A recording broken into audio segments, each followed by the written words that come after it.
Strainsworth is accusing young Linda Stewart of destroying flowers. Court is in order. Linda, we have questions for you. Are you in a relationship with Dave? Oh, I simply can't, although I really want to be. He has a confused head, but a good heart. Did you and Dave destroy the roses? If anyone received those awful letters, they would have taken action and beheaded each of those blood-red buds. Excuse me. My rosebuds of arrogance. I accuse her. Actually, Your Honor, when we delivered Miss Strainsworth's letter, we both recognized it. My parents got an anonymous letter about Dave in which he did something really dirty. And my parents got mad, but it couldn't be true. But I believed it for some reason, and we realized Miss Strainsworth ruined our relationship. So we went to my house to write a letter, and it destroyed her relationship with her flowers. Excuse me, can I get my Dave in here?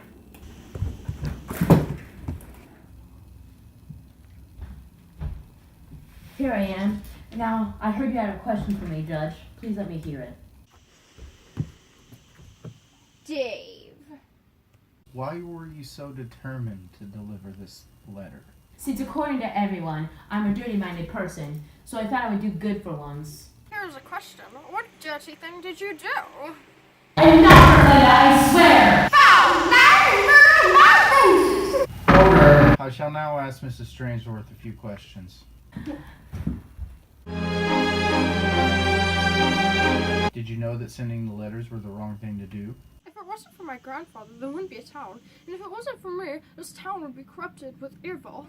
But what you did was evil. I've got 71 years of wisdom. You're but a mere child. You don't know what you're talking about. What caused you to start writing these letters? Well, it all started when I was a little girl. I was around 6 and was always interested in the postal service. Until one day I received a letter addressed to me. It said I was fat. I never found out who sent me the letter. I ignored the first one, but they kept coming. That is the reason why I sent gossip, because it's so interesting. Some people might even agree with me. You monster! You old lizard! Your brain is rotten with... Order! That is enough, Linda. You're free to go. That concludes the end of the trial. I plead Linda guilty, but she will serve no prison time because this isn't really a crime. Dismissed.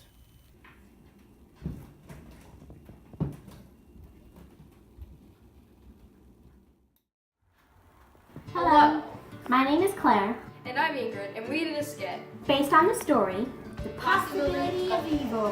Why do you think Shirley Jackson wrote this story? The main reason the author wrote this was because of the story's meaning. I think the meaning that the author was trying to convey was basically how bad gossiping is and basically its consequences. And the consequences is what mainly led to the old lady's destruction of her roses, which we tried to state in our skit. Why do you think the baby was in the story?